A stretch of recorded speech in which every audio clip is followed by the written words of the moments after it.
Imaginen sobrevivir a una inundación devastadora solo para encontrar refugio en una casa encantada por espíritus vengativos. Esta es la historia de El Refugio Maldito, donde los sobrevivientes descubren que el verdadero terror está dentro de su supuesta protección. Presiona play y prepárate para el miedo. Era un día común en el pequeño pueblo de Riverside, ubicado a orillas de un gran río. La gente estaba acostumbrada a las lluvias intensas, pero nada los prepararía para el desastre que estaba por venir.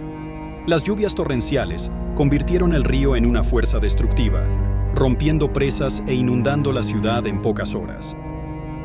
Las casas fueron destruidas, las calles se convirtieron en ríos furiosos, y la vida tal como la conocían fue completamente devastada. Entre los sobrevivientes estaban Marta, una maestra de 32 años, y Carlos, un bombero de 40 años. Se conocieron mientras buscaban sobrevivientes en las partes altas de la ciudad. Ambos habían perdido todo en la inundación y decidieron unir fuerzas para encontrar refugio. Durante la búsqueda de un lugar seguro, avistaron una vieja mansión abandonada en la cima de una colina, aparentemente intacta por las aguas. Desesperados por un lugar seguro, Marta y Carlos, junto con otros sobrevivientes que encontraron en el camino, decidieron refugiarse en la mansión. Al entrar en la casa, fueron recibidos por un silencio opresivo y una atmósfera pesada. La mansión estaba cubierta de polvo, pero parecía lo suficientemente estructurada para servir como refugio temporal. Sin embargo, había algo extraño en el aire, algo que hacía que la piel se erizara y los sentidos se pusieran en alerta. Al principio, los sobrevivientes estaban aliviados de encontrar un lugar seco y seguro. Organizaron sus pertenencias, distribuyeron suministros y se prepararon para pasar la noche. Pero a medida que la oscuridad se instalaba, la mansión comenzaba a revelar sus secretos siniestros. Marta notó que las sombras parecían moverse de manera extraña y Carlos sintió una presencia constante, como si los estuvieran observando. La primera noche, ruidos extraños resonaron por los pasillos. Las puertas chirriaban, se oían pasos, pero no había nadie. Marta se despertó sudando frío, después de tener una pesadilla en la que veía figuras sombrías alrededor de su cama, susurrando palabras incomprensibles.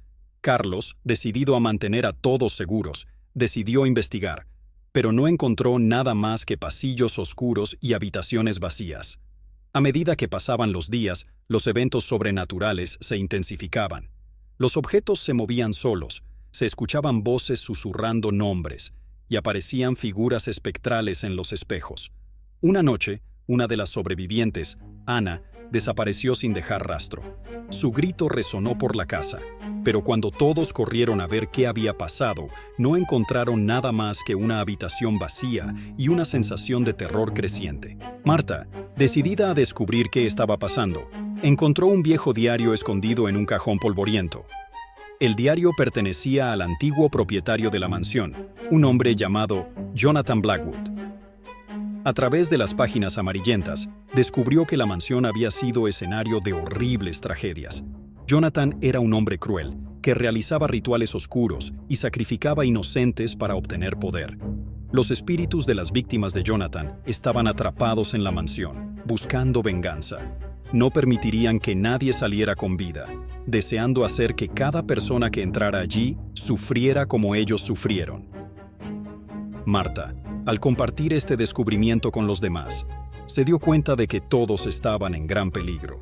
Necesitaban encontrar una manera de aplacar la furia de los espíritus o arriesgarse a morir en sus manos. Los intentos de escapar de la mansión fueron todos frustrados. Cada vez que intentaban salir, eran empujados de vuelta por una fuerza invisible. Las puertas se cerraban solas, las ventanas se cerraban y los pasillos parecían extenderse infinitamente, llevándolos de vuelta al punto de partida. El miedo se transformó en desesperación cuando otra persona desapareció misteriosamente, dejando solo un rastro de sangre. Carlos, con su experiencia como bombero, sugirió que intentaran exorcizar los espíritus usando métodos que había aprendido en entrenamientos de rescate psicológico. Pero nada funcionaba. Los espíritus parecían alimentarse del miedo y el sufrimiento de los vivos. Cada intento de enfrentarlos resultaba en más pavor y más pérdidas. En un último esfuerzo desesperado, Marta sugirió realizar un ritual descrito en el diario de Jonathan. Era arriesgado, pero parecía ser la única manera de aplacar a los espíritus vengativos. Reunieron todos los elementos necesarios y se prepararon para realizar el ritual a medianoche. Las instrucciones eran claras, pero cargadas de peligro. Cualquier error podría significar la muerte de todos. El ambiente se volvió aún más pesado a medida que se acercaba la hora del ritual. Las luces parpadeaban, los susurros se convertían en gritos y la mansión entera parecía estar viva, tratando de impedir el ritual.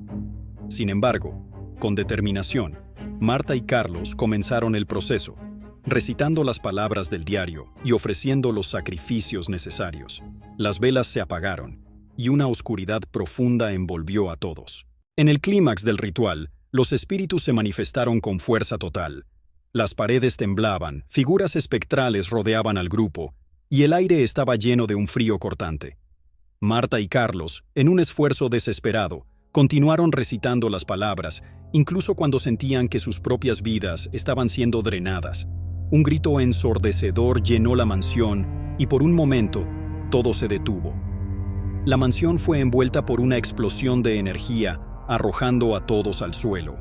Cuando abrieron los ojos, se dieron cuenta de que las figuras habían desaparecido. El silencio se apoderó del lugar, y por un momento pensaron que estaban a salvo. Pero al mirar a su alrededor, notaron que la mansión había cambiado.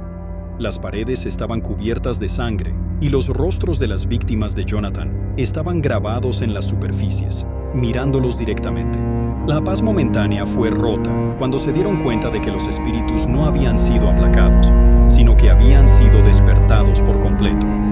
La mansión se convirtió en un laberinto de horror, con los espíritus ahora más furiosos y poderosos. Marta y Carlos, junto con los pocos sobrevivientes restantes, intentaron desesperadamente encontrar una salida, pero la mansión parecía cerrarse cada vez más a su alrededor. Gritos de agonía resonaban por los pasillos, y uno a uno, los sobrevivientes fueron siendo llevados por los espíritus vengativos. Marta y Carlos, exhaustos y sin esperanza, se encontraron atrapados en una habitación sin salida, sintiendo la presencia de los espíritus acercándose lentamente, listos para reclamar sus vidas. El terror culminó cuando Marta, en un último acto de desesperación, intentó destruir el diario, creyendo que eso podría liberarlos. Pero tan pronto como el diario comenzó a arder, una risa macabra llenó la habitación. Los espíritus se materializaron, revelando sus formas grotescas y llenas de odio. Marta y Carlos fueron consumidos por la oscuridad, sus gritos ahogados por el sonido de los espíritus triunfantes. La mansión permaneció en silencio después de la tragedia. Para los pocos que sobrevivieron a la inundación y conocieron la historia, la mansión Blackwood se convirtió en un lugar maldito, evitado por todos. Los espíritus vengativos continuaron acechando la vieja casa, esperando nuevas víctimas que se atrevieran a cruzar su camino. ¿Quieres la parte 2 de esta historia? Déjalo en los comentarios. Si tienes una historia de terror y quieres verla publicada en nuestro canal, envíanos tu historia.